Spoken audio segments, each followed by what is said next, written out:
How to delete Cash App transaction history.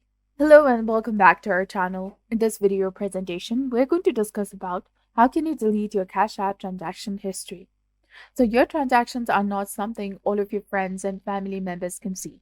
The activity on your account is locked unless you log into your app with your username and your password on your phone or your computer.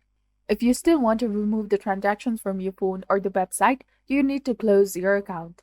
Cash App is a financial institution that must have a history of your transactions. There are legal reasons why your transaction history cannot be deleted. You also have lots of rights as a consumer to keep your transactions private. It's not like Venmo. On that service, your transactions can be public, so your friends can see your recent activity, and however, Cash App is more private, so your transactions are private. And this is why you do not need to delete any of your Cash App history. So this was all about how to delete the Cash App transaction history, or is it really necessary to delete the Cash App transaction history? So if you found this video informative, do not forget to like, comment, share, and subscribe to our channel for more amazing tips and tutorials. And don't forget to hit that bell icon to stay updated with our latest contents. Thank you for your viewership and support. See you in the next one.